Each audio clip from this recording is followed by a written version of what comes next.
Welcome back to the notes. We're starting a brand new topic today, topic two. We're looking at the Muslim world in Africa. In the first half of this topic, we'll be dealing specifically with the religion of Islam. So, for a lot of you, it's probably going to be some very new material.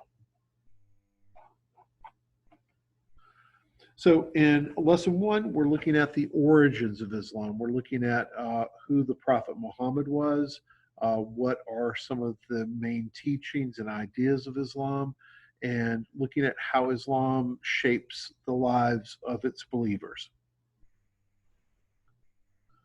So you need to know that Islam originated in the Arabian Peninsula, that the city of Mecca has long been an important part of Islamic life.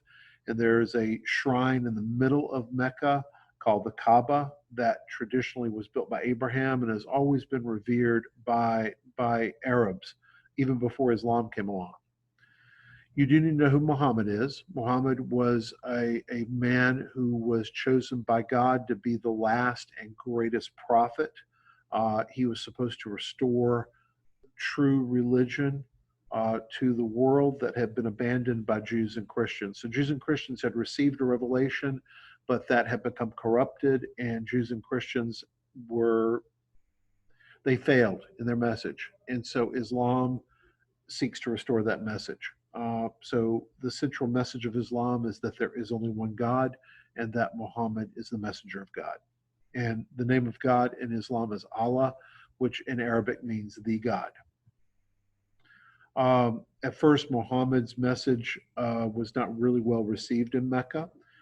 So in the year 622, he and his followers were forced to leave Mecca and go to the city of Yathrib, which was to the north. And this is what marks the beginning of the Islamic community.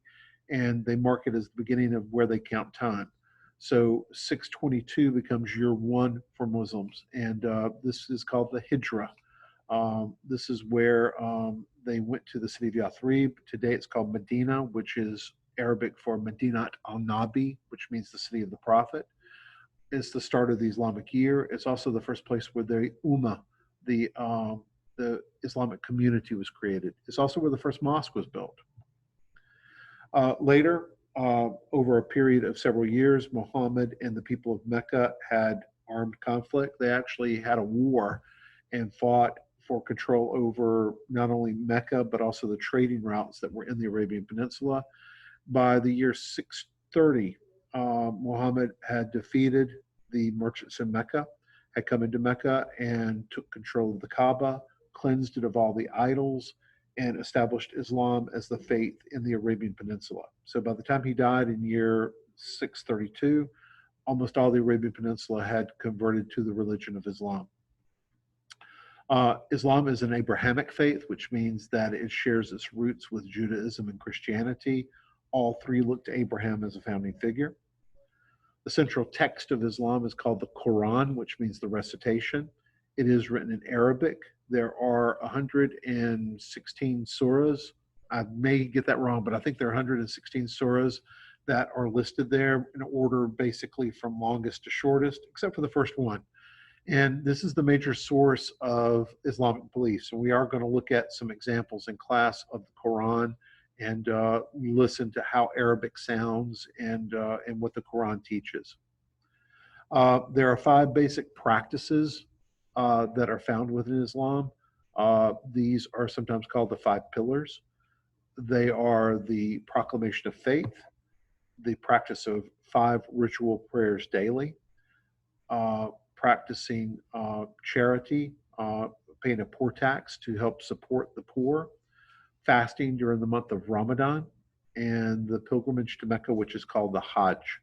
Also, another thing that guides Islamic practice is a collection of laws called Sharia. It is the Islamic legal code, and it's based on the Quran and other teachings within Islam. Okay, so that ends it with lesson 1. We are going to be covering some things in more detail within the class, but this does give you a good overview of what's there. As always, if you have questions, email me or let me know in class, and I will talk to you guys soon.